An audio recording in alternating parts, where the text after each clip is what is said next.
Alright, so if you're coming back to my channel just to, see how I'm doing, or if you're seeing how my bike is doing, it's doing really well. So back in October of 2020, I filmed a video of me with my friends on how they reacted to my new SUPER73. I was in high school, and I was kind of the first person in my school's history to ever buy an electric bike. A year later, I'm now 18 and I'm about to get my first motorcycle permit in 2 weeks. So that is a big step forward in my life. I put a lot of modifications into my bike. I made it a lot more useful in situations, and I made it a lot more cool. It's probably been 1 to 1.5 years since I got my bike, and during these times I've ridden my bike 750 miles. If you're new to my channel, I am a very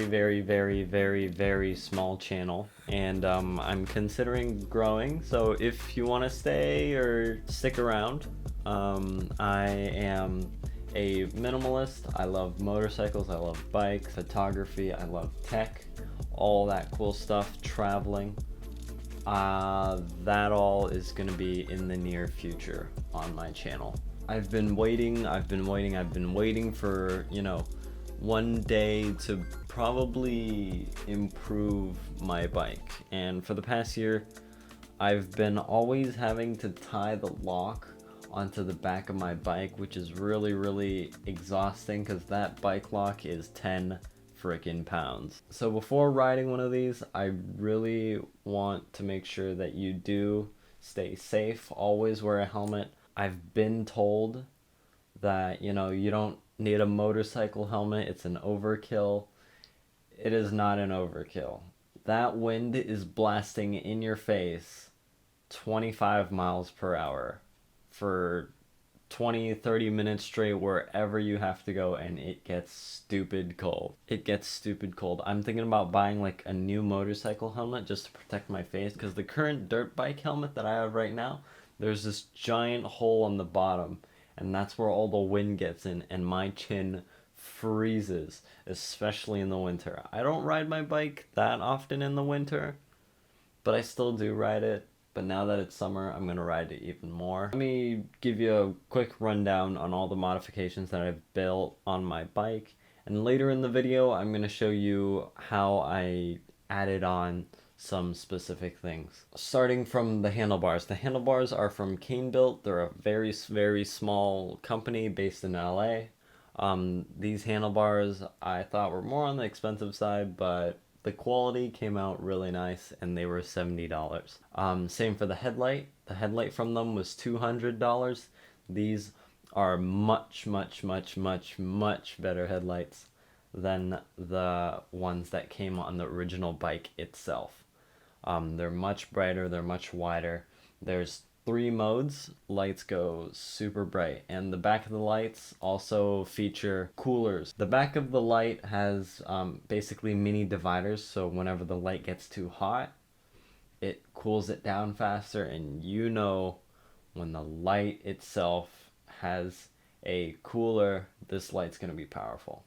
It basically ran me around $200, and since I didn't have the necessary bike for that headlight, I bought an external battery for the headlight as well, and this battery is $50. I know it sucks when you don't have the right bike for the company, but hopefully they expand their product and make headlights for all the other bikes as well. The next one is the cage that I have around the headlight, because the headlight did seem a little bit fragile. I wanted to protect it, and it also gives that military style look, and it looks super badass. That is the main highlight of my bike. I bought this off of Amazon. You could just I just searched up whatever headlight that they had for like motorcycles. When you get the product, you could probably drill the holes yourself if it's not like the right size. I just got washers and then a longer screw to fit it to the headlight, because it just didn't match up. So that costed me around $10. So moving towards the middle of the bike, I did buy the Blackburn bag. I know, I'm a normie, but I wanted a good bag to put my chain in. Now, I put my super duper heavy chain in the Blackburn bag. It's 10 pounds. It gives me more center of gravity, so whenever I'm turning and all that stuff, it's easier. I don't have 10 pounds swinging on the back of my bike, which is better. The net was also a thing that I wanted to add to my bike as well. I've seen Super73, they had like these molly panels, and there's this guy on Instagram. He makes molly panels especially for the Super73 S2, and I was super sad that they didn't make molly panels for the S1. But, you know, a net is fine. I basically, zip ties are your best friend in this situation. Zip ties are always going to be my best friend in any situation if I have to tie anything up. So I basically just zip tied. I just rolled up the net a bit. This is just a basic cargo net. It's just gonna act as a makeshift molly panel for the Blackburn bag because I have it tied to the side. Next one is the pannier on the back. So these are the two bags on the sides. I didn't know what they were called. I just typed in bike bags, but they're called panniers. Pannir. So there you go, spelling lesson. My bike phone mount. I wanted a mount that was a little more reserved, a little more subtle. I didn't want like one of those big ones.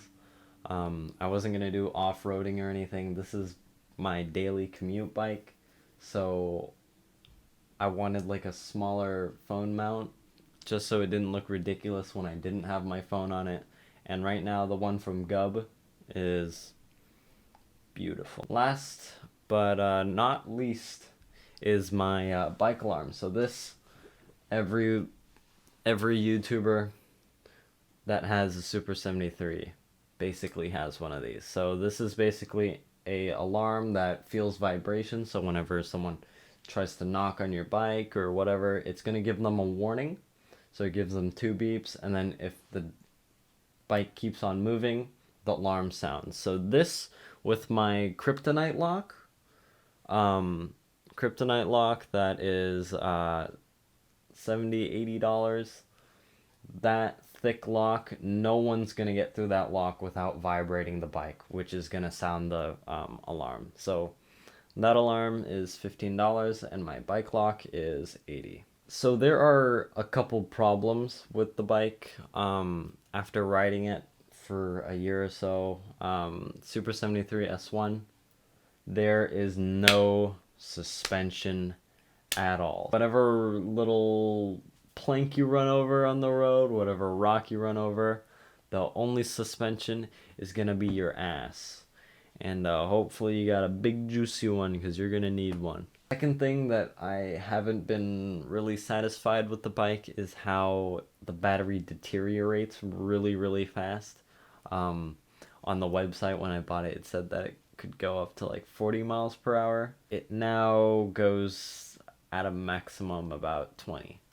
But when I use my bike, I mainly never use the pedal assist. I just go full throttle. Maybe that's why. I don't know. So in my bags, as I told you, in the Blackburn bag in the middle, that's where I have my bike lock. Now, sometimes there's the little straps on the side of the Blackburn bag. That's where I used to put my battery.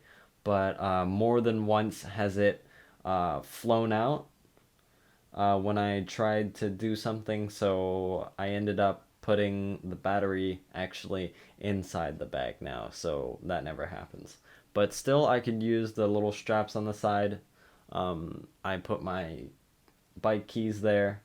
Yes, the alarm gives you a set of keys, so it's basically like a motorcycle. In the back of the bike, where I have my 2 panniers, or my 1 pannier actually, that's where I basically have my work clothes whenever I buy things. Sandwich, stuff it back there. I bought a 2-liter Coke, I stuff it back there. Today I bought soap and I put soap in there. I do recommend having clothes. I usually put my work clothes, so I do have something to cushion whatever I buy. I put clothes and then I put the whatever stuff I buy on top, so it doesn't, you know, get knocked real easily, just to protect it. So now I'm gonna show you you know, how I customized it. Best about the box, it came with an airhead. So I got the alarm like any other normal person would do, and then I got the handlebars.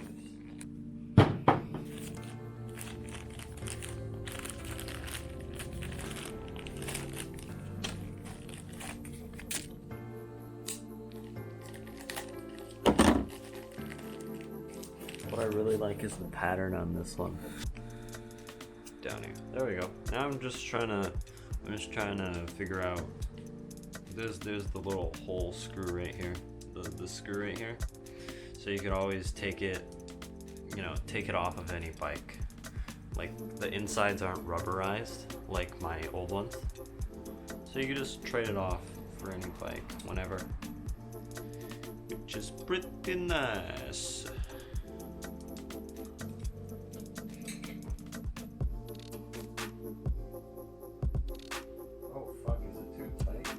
It's too tight. Oh yeah. Oh baby. So anyways, right here, right now, this is the screw that belongs on the handlebar. You know, this is where the handlebar ends. And then there's like this extra part right here where the little end caps are gonna go.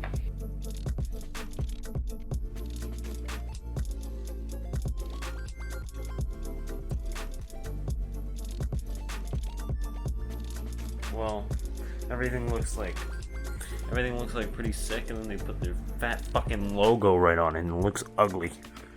Alright boys, this is pretty poggers. So I ordered from Cane Built. It's a small little company. I ordered a box for the light. It was $200, and then since there's no like version of it yet for my bike, they only do like the newer ones. Yeah, so this is what it looks like. Paper. Where's my airheads? Ooh. Sheesh. Look at that. Alright. Where's my airheads? Where's my airheads? Ooh, white mystery. They send you airheads, and it's pretty cool. Okay, so there's the mounting brackets for the sides, and then the light, and then yeah, some information. Oh, the door closed. And then so that's the light, and then some blah blah blah, paper, and yeah, airheads though. So what I'm gonna do is I'm gonna attach this grill over this light that fits perfectly, right? It fits perfectly over. It's gonna look like that. I mean, first of all, look at those beautiful balls. Overall lens, it's like sticking out a bit, and so these ones go like diagonal, and then these are just the balls, and it's so like, it's like a fisheye lens. So what I was told is that like these racks over here on the bike aren't as big as the S2, and these lights were made for the S2. I unscrewed the screws from the headlight. So now here's the headlight. I unscrewed the screws from the main bracket. Alright, so next I thought that the bracket for the original headlight was going to be a problem, but it turns out there are 2 screws under here that you could just screw this thing off. Unplug the original headlight. I mean, look at the size comparison. Like, these are like a bunch of little balls, and this is one big ball. This one's way bigger. And I love how this one says Cane Built on it. Alright, so I took the little bracket off, and now right here it's nice and flat, which we can now apply these little prongs. But uh-oh, it's not big enough. We're gonna have to find a way to enlarge, or we could tighten these, I'm thinking, or we can just enlarge this part, which the guy recommended to use electrical tape just to enlarge it. So I'm gonna try that out. So Cane Built was really nice. They were I asked them a bunch of questions and they replied to all my emails, and they said that electrical tape worked, but I do have electrical tape, but it's really thin, so I'm just gonna use duct tape. And this one's thicker too, a lot thicker, so hopefully this would hold up. I don't know if you guys can see, but that is one layer done. We're gonna need a much more layers to go. Alright, since it's so thin, it only took about like 4 roundabouts on the actual tape, and it's pretty thick now, and I can actually fit it on here. So I think this part goes on the outside, so that's what I'm gonna do. I'm gonna take this off. Yeah, so I'm able to put it on, and there's a little bit of, you know, wobbliness, but I think that's just the duct tape. If you have 2 on here, I'm pretty sure it's not gonna move at all. I've ran into a little freaking problem. But right here on this side, this whole bar is just smooth, but on this side, there's a little knob right here, which the zip ties go to secure the strings. So I can't put more tape around here because this thing, the clamp isn't gonna wrap around this. So I'm gonna probably have to go with going a little bit lower or a little bit higher, but since I'm going for the cafe style, I'm gonna have to go a little bit higher on the bike. So I'm gonna have to use a knife to slit all the duct tape off. So the duct tape is holding up pretty well right here and right here. You can see there's little wrinkles on the duct tape. I don't know if you guys can see that, but there's little wrinkles right there just because of how hard I squeezed them together. So worst case scenario, they break up over time, but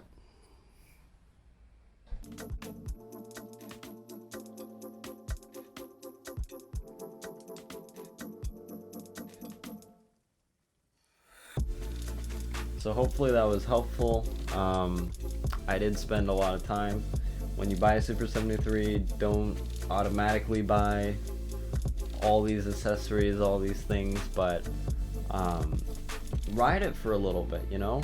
Just kind of get a feel of your bike, get a feel for what you need, what you don't need. It's all a process. That's all I gotta say.